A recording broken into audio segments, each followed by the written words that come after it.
Most people think the biggest secrets in America are locked inside executive offices. They're wrong. Sometimes, they're sitting in a trash bin waiting to be destroyed. At 11:47 p.m. on a rainy Thursday in downtown Chicago, Caleb Whitmore stood alone in the basement level of Crawford Dynamics, feeding stacks of documents into an industrial shredder the size of a pickup truck. The machine hummed with mechanical precision, swallowing contracts, reports, memos, and financial statements that had already served their purpose. For 7 years, this had been Caleb's world. While executives signed billion-dollar deals on the upper floors, he worked underground where no visitors ever came, where fluorescent lights buzzed overhead and the scent of paper dust lingered in the air long after midnight. Most employees didn't even know his name. To them, he was simply the Shredder Room Clerk, the man who made documents disappear. Caleb preferred it that way. Invisible people were rarely bothered. Invisible people were left alone. He reached for another stack, waiting in a gray security bin when something unusual caught his attention. A single sheet had jammed halfway through the machine. That happened occasionally. Normally, he would pull it free and continue working without a second thought. But as he grabbed the page, a line of text near the bottom froze him in place. Destroy immediately after review. Caleb frowned. He had processed hundreds of thousands of pages during his career. Confidential reports, legal documents, internal investigations, merger proposals. Yet he had never seen that instruction before. Not once. Most sensitive documents carried standard destruction classifications. This was different. The wording felt urgent, personal, almost nervous. He turned the damaged page under the fluorescent light. Most of the document had already been shredded beyond recognition. Only a narrow strip remained intact. He should have thrown it away. That was company policy. Instead, his eyes drifted lower. There, near the edge of the surviving fragment, sat a sequence of numbers. At first glance, they appeared ordinary. A financial code, an account reference, something routine. But Caleb had spent years processing paperwork. He recognized patterns the way musicians recognized melodies. And this pattern was wrong. Very wrong. He stared at the numbers again. The first section matched Crawford Dynamics' internal transaction format. The second section did not. In fact, it belonged to a completely different reporting structure altogether, a structure used by outside entities. Caleb felt a faint tightening in his chest. He checked the security bin where the document had originated. The label attached to the container identified the source department as Strategic Acquisitions, one of the most protected divisions inside the company. Employees from that floor rarely interacted with anyone below executive level. Yet somehow one of their documents had found its way into his machine. He looked back at the damaged fragment. The rain tapped softly against distant basement windows. The shredder continued humming beside him, waiting for more paper. Everything about the room remained exactly the same. Yet something had changed. Caleb couldn't explain why, but the tiny surviving strip of paper suddenly felt heavier than the hundreds of pounds of documents surrounding him. He slid the fragment into his pocket and glanced toward the security camera mounted above the door. Then he returned to work as if nothing had happened.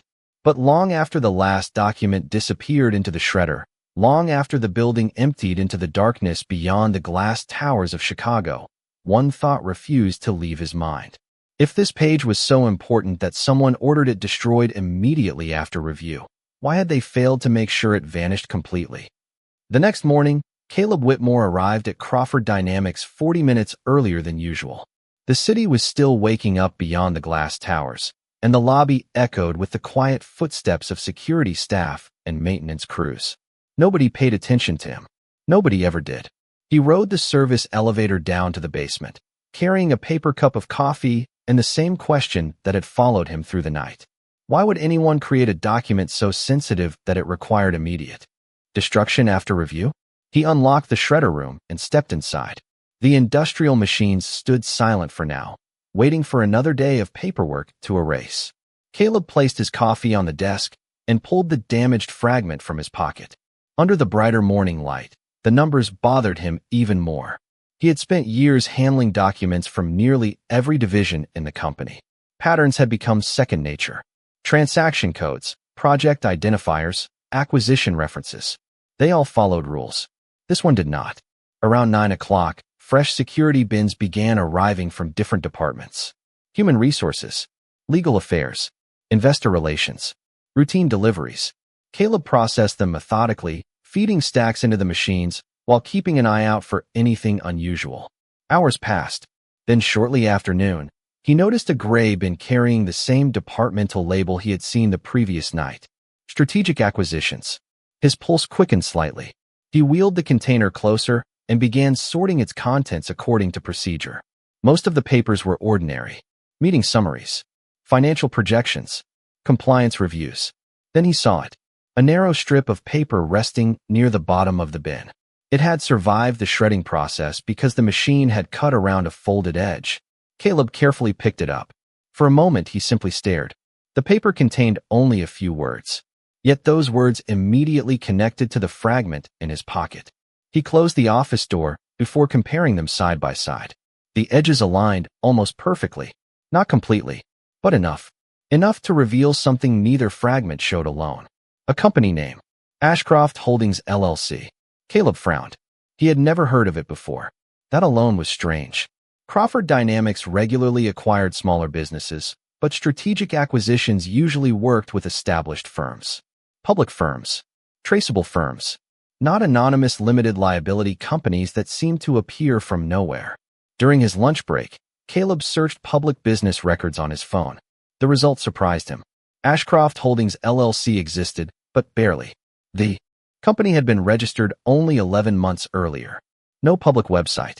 No listed employees. No visible operations. No meaningful business history.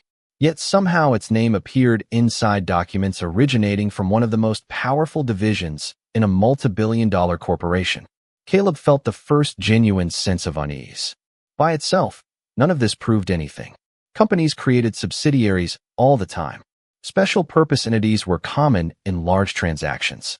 There could be a perfectly reasonable explanation. Still, the feeling persisted. That evening, as employees headed home and the building gradually emptied, Caleb sat alone in the basement staring at the two reconstructed fragments. Somewhere above him, executives discussed acquisitions worth hundreds of millions of dollars. Somewhere above him, decisions were being made that shaped entire industries. Yet for reasons he could not explain, he suspected that two tiny scraps of paper hidden inside his desk drawer knew more about what was happening than most people in the building. 3 days later, Caleb had accumulated 6 separate fragments connected to Ashcroft Holdings LLC. None of them seemed important on their own. A routing code here. A signature line there. A reference number buried inside a shredded memorandum. Yet every new piece raised more questions than answers. What bothered him most was not what the documents revealed. It was what they concealed. Large transactions usually generated mountains of paperwork. Regulatory reviews. Risk assessments. Financial disclosures. Legal opinions.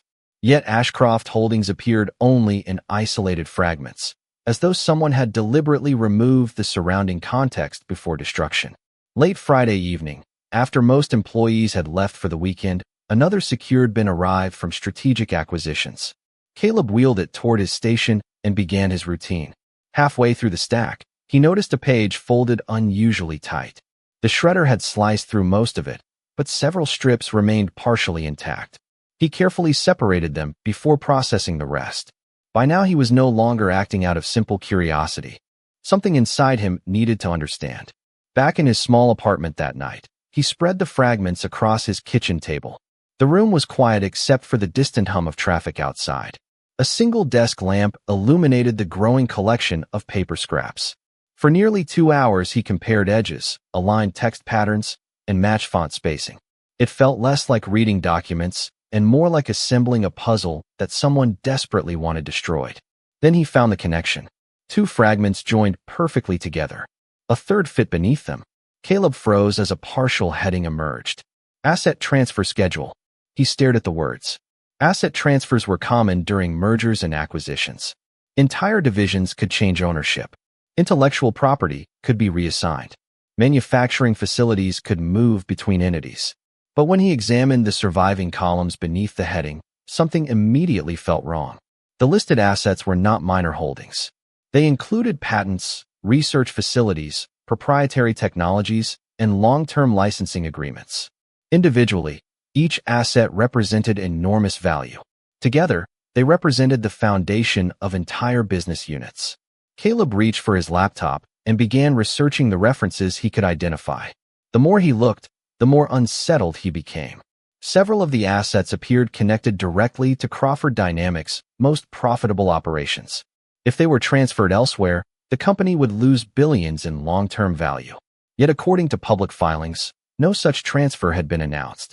He leaned back in his chair and rubbed his eyes. There had to be an explanation. A restructuring plan. A temporary holding arrangement. A confidential negotiation. Something legitimate. But another detail caught his attention. The recipient listed beside several assets was not Crawford Dynamics. It was Ashcroft Holdings LLC, the obscure company with almost no public presence. Caleb looked again at the reconstructed heading, then at the asset listings beneath it. For the first time since discovering the initial fragment, a possibility entered his mind that he did not want to consider. What if these documents were not describing a routine merger at all? What if something much larger was happening behind closed doors? The lamp cast long shadows across the table as Caleb studied the fragments once more. Outside, the city lights glittered against the night sky. Inside his apartment, a picture was beginning to emerge, and every new piece made it harder to believe that any of this was an accident. The following week became a routine of secrets. Every evening, Caleb returned to his apartment carrying nothing visible, yet his mind felt heavier with each passing day. The collection of reconstructed fragments had expanded beyond his kitchen table. Sheets of plain paper covered nearly every available surface. Small notes marked possible connections. Colored tabs identified recurring names, account references, and transaction codes. What had begun as curiosity now resembled an investigation. After finishing his shifts at Crawford Dynamics, he would spend hours comparing fragments beneath the warm glow of a desk lamp. Sometimes he worked until 2 or 3 in the morning before forcing himself to sleep. Then he would return to the basement and repeat the cycle. The strange part was not how much information he had recovered. The strange part was how carefully certain information seemed hidden. Entire paragraphs were missing. Critical pages appeared deliberately separated. Yet patterns continued to emerge. One Tuesday night, Caleb finally reconstructed enough pieces to identify a timeline. Several asset transfers were scheduled to occur within 30 days of a proposed merger announcement. Others would follow 60 days later. More transfers appeared 90 days after that. On paper, everything looked orderly, professional, legal. But when Caleb traced the movement of the assets, the logic collapsed. Valuable patents left one entity and moved to another. Research divisions shifted ownership through multiple layers of holding companies. Licensing rights disappeared into organizations with almost no public footprint. The transactions seemed designed not to create value, but to obscure it. He leaned back in his chair and stared at the wall. Outside, his apartment window, traffic moved through the city below, headlights gliding through the darkness like rivers of light. Somewhere above him, executives and attorneys probably believed these documents were gone forever. They had no reason to imagine a Shredder Room Clerk was spending his nights rebuilding them piece by piece. Caleb turned back toward the table and focused on a newly completed section. A partial authorization form connected directly to the asset schedule. The signature block was damaged, but enough remained to identify several approving departments. Finance, compliance, strategic acquisitions. Yet one required approval field was completely blank. That should not have been possible. Transactions involving assets of this magnitude required extensive oversight. Missing authorization alone should have halted the entire process. He examined the fragments again. The blank field appeared intentional. Not forgotten. Not overlooked. Removed. Another chill settled over him. He opened his laptop and compared dates from different documents. The discrepancy appeared immediately. Certain approvals seemed to occur before supporting reviews had even been completed. The sequence made no sense. It was as though someone had constructed the paperwork backward, creating evidence for decisions that had already been made. Caleb rubbed his forehead. The deeper he looked, the less the documents resembled a normal merger. Everything appeared engineered to create the appearance of legitimacy while concealing the true destination of the assets. He glanced at the growing map of fragments spread across the room. For the first time, a disturbing realization formed clearly in his mind. Whoever designed this structure understood corporate transactions exceptionally well. This was not the work of a careless employee or a simple accounting mistake. It reflected planning, precision, patience. And if Caleb could see the pattern from a pile of shredded scraps, someone else had almost certainly seen it before.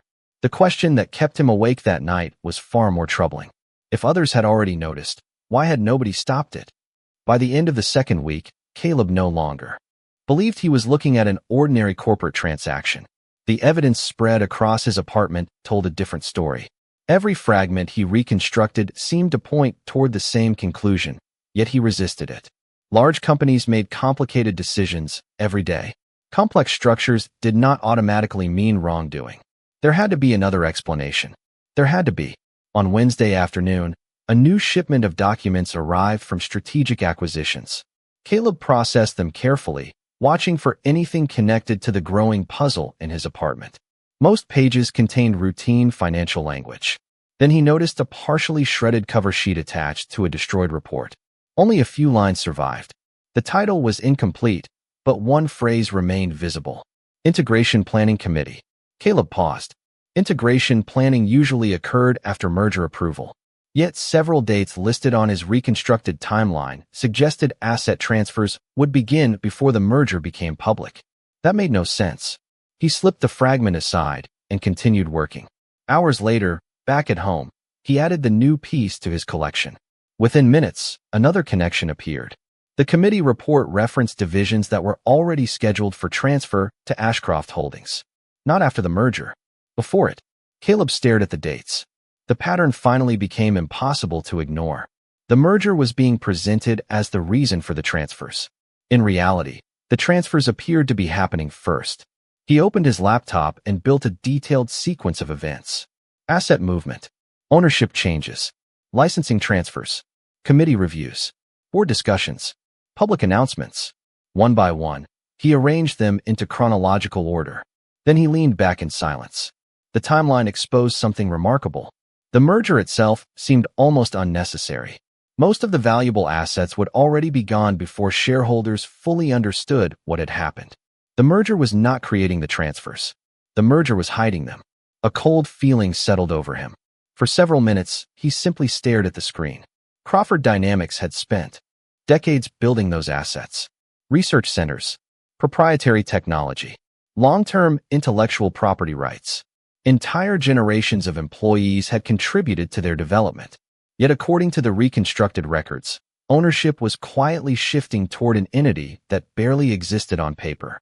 Caleb stood and walked to the kitchen window. Chicago glittered beneath the night sky. Thousands of office lights remained visible across the city. Somewhere inside those towers, executives reviewed presentations, investors analyzed reports, and attorneys prepared contracts.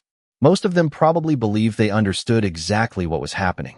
Caleb was no attorney, no banker, no executive. He was a Shredder Room Clerk working in a basement. Yet the evidence scattered across his apartment suggested something that none of those people appeared willing to acknowledge. This was not a merger designed to strengthen a company. It was a mechanism designed to separate a company from its most valuable assets. He returned to the table and examined the fragments once more. For the first time, he allowed himself to say the words aloud. This is not a merger. The room felt strangely quiet after he spoke. Because if he was right, then someone had constructed an extraordinarily sophisticated plan. And the deeper Caleb looked into that plan, the more impossible it became to believe that only one person was involved. The breakthrough arrived on a Monday night, when Caleb stopped searching for companies and started searching for people. For weeks, every trail had led back to entities that seemed to exist only on paper. Ashcroft Holdings, secondary holding companies, temporary acquisition vehicles. The organizations were deliberately opaque. Ownership records revealed almost nothing. Corporate filings provided even less. But companies did not make decisions. People did. Sitting alone at his kitchen table, Caleb began tracing names that appeared on the edges of authorization forms, approval sheets, and committee summaries. Most were ordinary executives performing ordinary functions. Then one name appeared a second time, then a third, then a fourth. He opened a fresh notebook and wrote it across the top of the page. Leonard Voss. The name meant little at first. Voss was not a public figure. He never appeared in company press releases. He never gave interviews. Yet fragments from entirely different departments kept pointing back to him. Compliance reviews referenced his recommendations. Transaction summaries included his authorization codes. Internal memoranda mentioned consultations with his office. The deeper Caleb dug, the stranger it became. Officially, Leonard Voss held a senior advisory role for a private consulting group that occasionally worked with Crawford Dynamics. Unofficially, he seemed connected to nearly every stage of the asset transfers. Caleb spent hours examining public records. The consulting firm itself occupied a modest office suite outside Chicago. Financial disclosures showed limited revenue. Nothing about the organization suggested the influence reflected inside the reconstructed documents. Yet Voss's name appeared repeatedly wherever ownership changes occurred. Caleb circled the names several times. Something was wrong.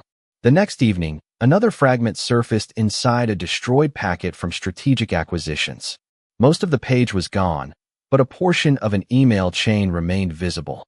Caleb carefully preserved the surviving section and carried it home. 2 hours later, after aligning it with existing fragments, he uncovered something that made him sit perfectly still. Leonard Voss was not merely advising the transaction. He was coordinating communications between multiple entities involved in the transfers. More troubling, several recipients used addresses associated with companies that technically should not have existed within the same decision-making process. Independent organizations were behaving as if they operated from a shared playbook. Caleb looked across the apartment at the growing wall of notes and reconstructed pages. The pattern was becoming impossible to dismiss. Ashcroft Holdings was not acting alone. The holding companies were connected. The consultants were connected. The approvals were connected. What appeared from the outside to be separate organizations increasingly resembled pieces of a single machine. He stood and walked slowly across the room. Every discovery seemed to answer one question while creating 3 more. Yet one fact remained undeniable. Someone had built a network capable of moving enormous assets through layers of legitimate-looking transactions while keeping the true structure hidden from view. And according to the evidence spread across Caleb's apartment, Leonard Voss sat somewhere near the center of it. For the first time, Caleb felt certain he was no longer looking at isolated irregularities. He was beginning to see the architecture of the entire operation. The only problem was that he still had no idea how high it reached. The answer arrived from a fragment so small that most people would have thrown it away without looking twice. Late Thursday evening, Caleb was processing another batch of destroyed paperwork when he noticed a narrow strip of paper no wider than a finger. Only a few words survived. Most were incomplete. One name, however, remained perfectly visible. Caleb stopped breathing for a moment. He read it again to make certain his eyes were not deceiving him. Then he carefully slipped the fragment into his pocket and finished the rest of his shift. The name followed him home like a shadow. After midnight, he placed the fragment beneath his desk lamp and compared it against everything he had reconstructed over the previous weeks. The result left him staring at the table in silence. The name belonged to Arthur Bennett. For nearly 20 years, Bennett had been one of the most respected members of Crawford Dynamics' board of directors. Financial media praised his discipline. Investors trusted his judgment. Employees referred to him as one of the stabilizing forces behind the company. If Leonard Voss operated in the shadows, Arthur Bennett stood directly in the spotlight. Yet the fragment suggested a connection neither man should have shared. Caleb searched through his growing collection of notes. Within an hour, additional references emerged. A partial approval code matched Bennett's office. A committee memorandum referenced recommendations submitted through channels under his authority. An authorization schedule contained initials corresponding to his executive designation. None of the evidence alone proved wrongdoing. Together, however, the pattern became difficult to ignore. Caleb leaned back and studied the wall covered with documents. The picture was changing again. Until now, he had assumed the operation relied primarily on obscure consultants and anonymous holding companies. That theory no longer fit the evidence. The network appeared connected to someone positioned at the highest level of corporate governance. Someone with credibility. Someone nobody would suspect. He opened public records and reviewed Bennett's recent appearances. Interviews, investor conferences, industry panels. Everywhere he looked, the director spoke about transparency, accountability, and long-term value creation. The contrast unsettled him. The public image and the reconstructed documents seemed to belong to two completely different people. As the hours passed, Caleb traced every connection he could find. The same names reappeared. The same companies resurfaced. The same transfer schedules linked back to the same circle of participants. By 3 in the morning, one conclusion felt unavoidable. Leonard Voss might have coordinated the machinery, but someone with greater authority appeared to be protecting it. Caleb stood and walked toward the window. Below, Chicago slept beneath a blanket of lights stretching toward the horizon. He thought about the executives occupying the upper floors of Crawford Dynamics.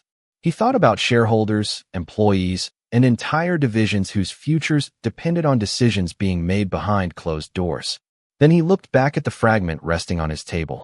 Weeks earlier, he had been an invisible employee processing paper nobody wanted. Now a single surviving strip had pointed toward one of the most powerful individuals in the company. And for the first time, Caleb began to understand why so many of the documents had been destroyed with such urgency. Because if the pattern he was seeing was real, the people involved were not hiding a mistake. They were hiding a plan. The first sign appeared on a rainy Tuesday morning. Caleb stepped out of the service elevator carrying a cup of coffee and immediately sensed something was different. Nothing obvious had changed. The basement corridor looked exactly the same. The fluorescent lights still buzzed overhead. The gray walls remained as lifeless as ever. Yet a feeling he could not explain settled in his stomach. When he entered the shredder room, he stopped. His desk drawer was slightly open, only by half an inch. Most people would never have noticed. Caleb noticed because he always closed it completely before leaving. He stood motionless for several seconds. Then he walked forward and opened the drawer. Everything appeared normal. Pens, work logs, security badges, spare keys. Nothing seemed missing. Yet the uneasy feeling remained. He carefully checked each item. Eventually, he found what bothered him. A notepad inside the drawer had been moved. Barely, just enough for someone to have lifted it and placed it back down. Caleb closed the drawer and looked around the room. The security camera above the entrance continued its slow sweep. The shredder machines sat silent. No alarms. No warnings. No evidence.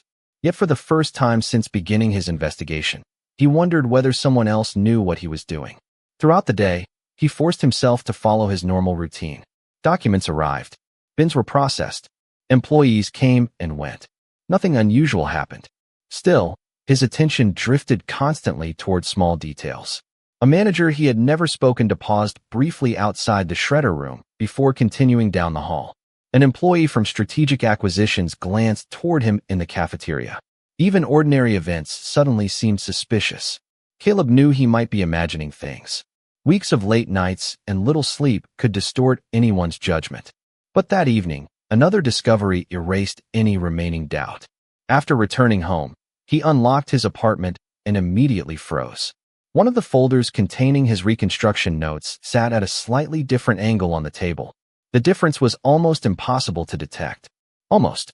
Caleb had spent countless hours organizing every fragment. He knew exactly where everything belonged. Slowly, he inspected the room. No signs of forced entry. No missing property. Nothing damaged. Yet several papers had clearly been touched. Someone had looked through them. The realization sent a chill through him. Whoever had entered was not interested in stealing valuables. They were interested in information. Caleb lowered himself into a chair and stared at the wall covered with reconstructed documents. Until now, he had assumed the people behind the transfers believed their records had been destroyed. That assumption no longer felt safe. Somewhere, someone had noticed a problem. Maybe they had discovered missing fragments. Maybe they had noticed irregular destruction reports. Maybe they had simply become cautious. Whatever the reason, Caleb could no longer pretend he was invisible. He opened his notebook and reviewed everything he had uncovered. Leonard Voss, Arthur Bennett, Ashcroft Holdings, the transfer schedules, the missing approvals, the carefully disguised ownership changes. The evidence had become too extensive to ignore. And if someone was searching for traces of that evidence, then the operation was closer to exposure than he had realized. Caleb looked at the reconstructed pages spread across his apartment. For weeks he had been asking how high the plan reached. Now a different question demanded an answer.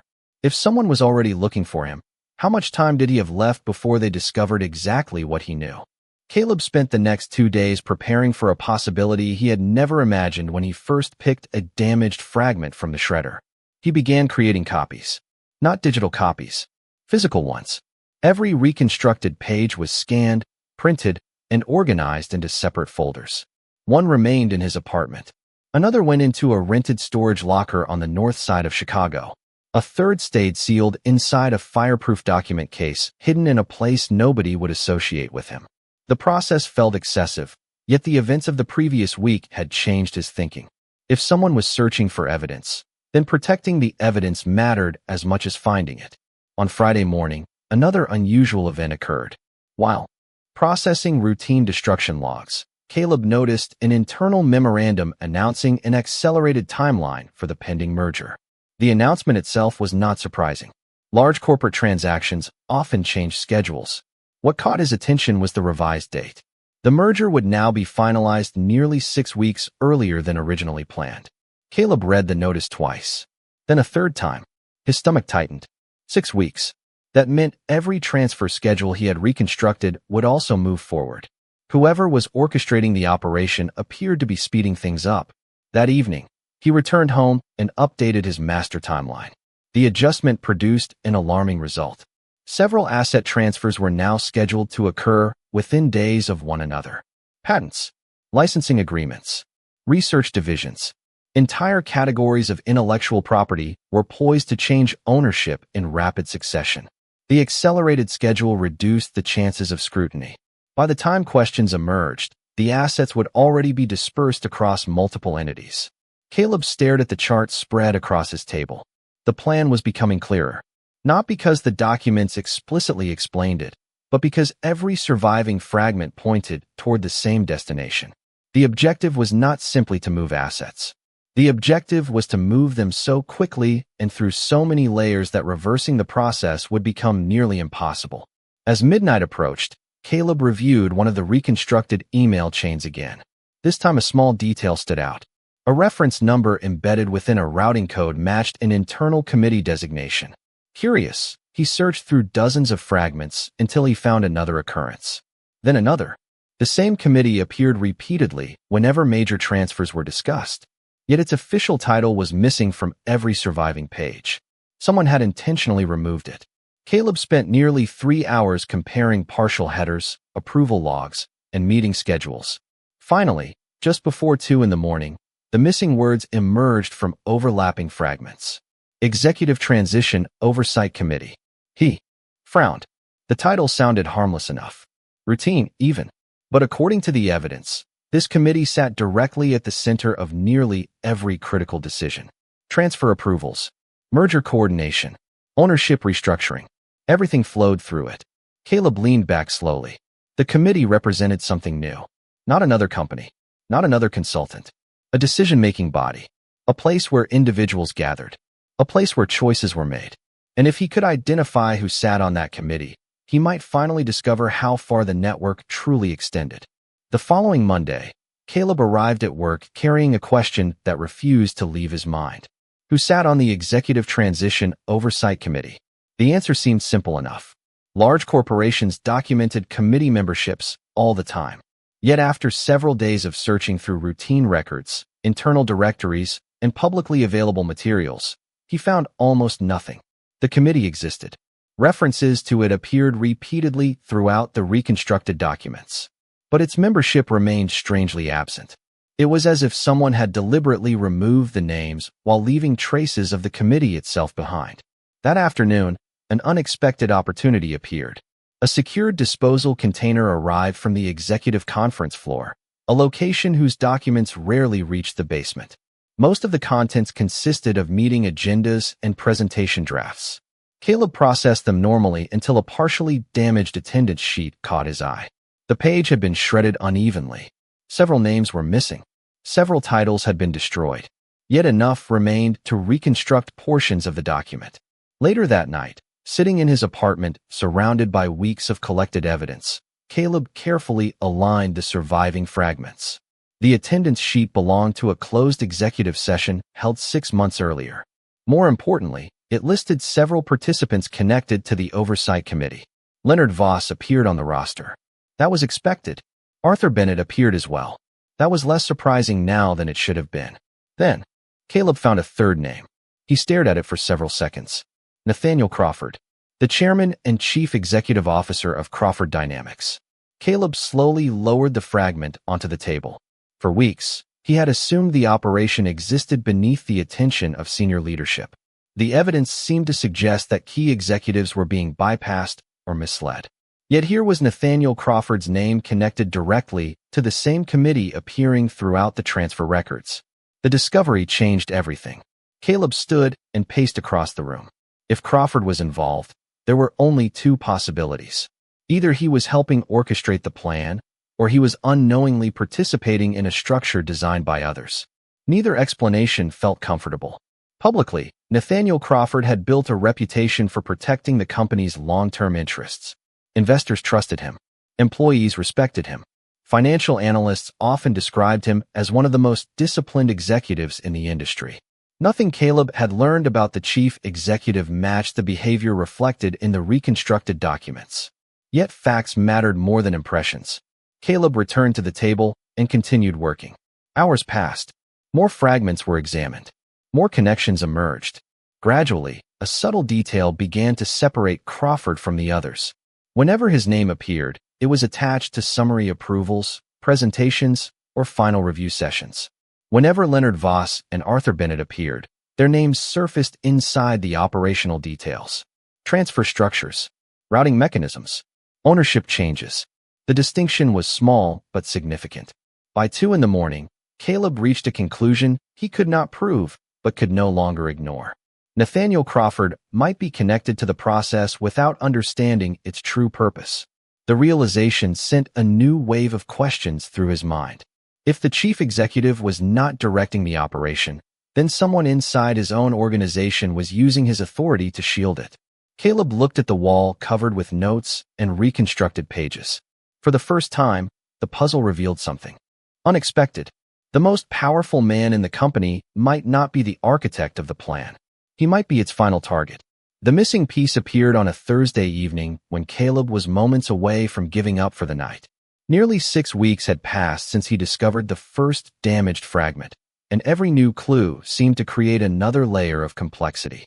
His apartment had transformed into a maze of timelines, transaction charts, ownership maps, and reconstructed documents.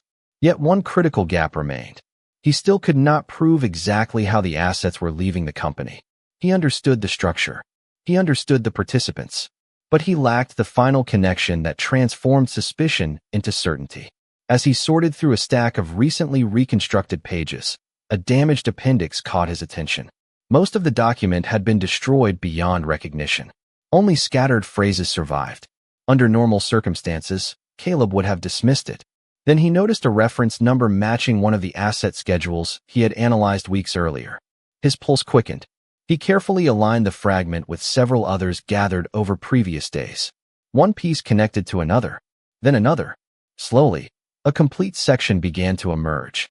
Caleb leaned closer beneath the desk lamp. The reconstructed page described a valuation adjustment mechanism. At first glance, the language seemed technical and harmless. Large mergers often included valuation formulas.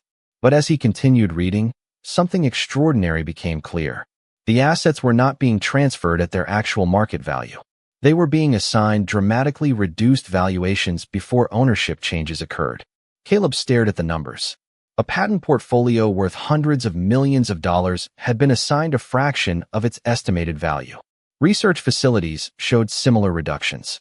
Licensing agreements had been discounted to levels that made no economic sense. He immediately opened additional files and began cross-referencing the figures. The pattern repeated everywhere. Asset after asset had been artificially devalued before transfer. Suddenly, the entire structure made sense. The merger was not merely concealing ownership changes. It was creating a justification for transferring valuable assets at prices far below their true worth. The beneficiaries would acquire enormous value while appearing to operate within approved transaction frameworks. Caleb spent the next 3 hours verifying every figure he could find. By the time he finished, the conclusion felt unavoidable. The operation depended on 2 separate deceptions. First, Assets were moved through layers of holding companies. Second, their value was systematically reduced before transfer. Together, those mechanisms created an illusion of legitimacy while stripping immense value from Crawford dynamics. Then he noticed something else.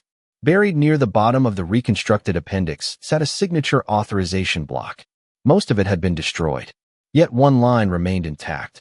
Independent valuation review waived by committee authority. Caleb froze. Waived. The word changed everything.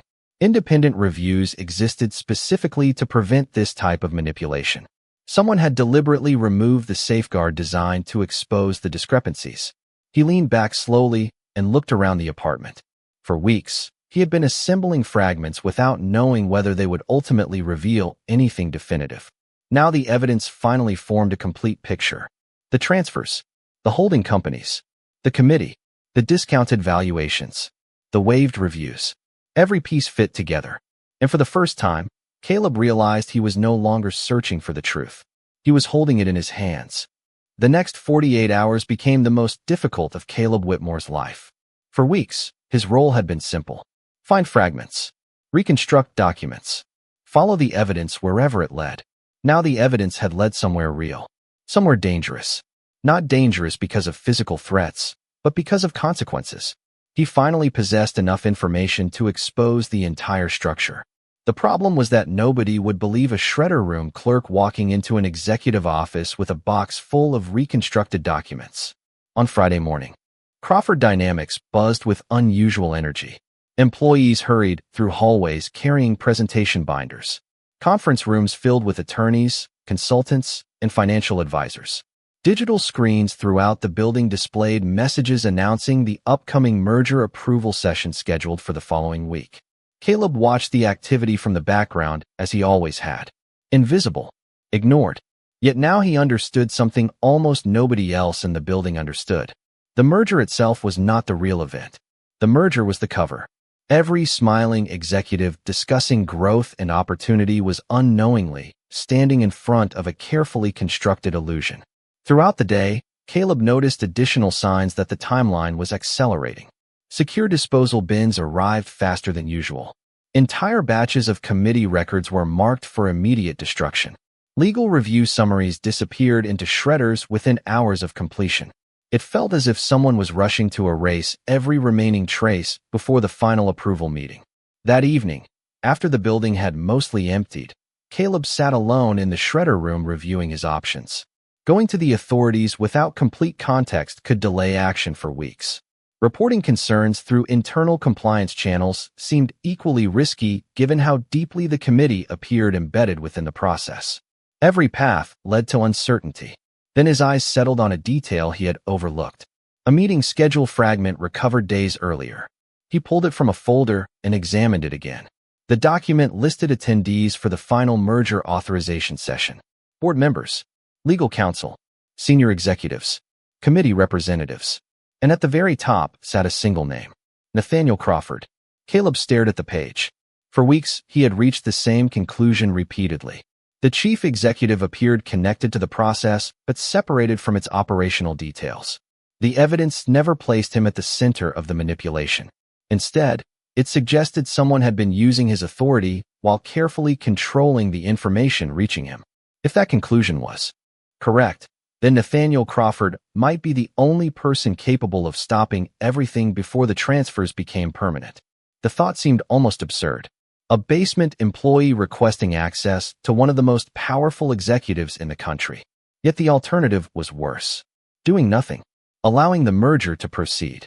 Watching billions of dollars in assets disappear behind layers of paperwork while everyone applauded the transaction as a success. Caleb gathered the reconstructed documents into a single case. Asset schedules, committee records, valuation adjustments, approval waivers, ownership maps. Every critical piece of evidence collected over 6 exhausting weeks. He locked the case and placed it beside his chair. The final authorization meeting was scheduled for Monday morning, 3 days away. For the first time since discovering the damaged fragment inside the shredder, Caleb was no longer searching for answers. He had them. The only question remaining was whether he could place those answers in front of the right person before it was too late. Monday arrived beneath gray skies and steady rain. By 8:30 in the morning, the executive conference floor of Crawford Dynamics was filled with attorneys, board members, consultants, and senior executives preparing for what many believed would be one of the most important corporate milestones in the company's history. Inside the largest boardroom, final presentations glowed across enormous screens. Financial projections promised growth. Analysts predicted success. Everything appeared ready. Caleb Whitmore stood outside the room holding a black document case that contained 6 weeks of reconstructed evidence. His hands felt steady now. The uncertainty had disappeared sometime during the weekend. The facts were no longer fragments. They were a complete story. After several difficult conversations with executive assistants and security personnel, one unexpected event changed everything. A summary packet Caleb submitted for urgent review reached Nathaniel Crawford directly. Minutes later, the chief executive requested a private meeting before the authorization session began.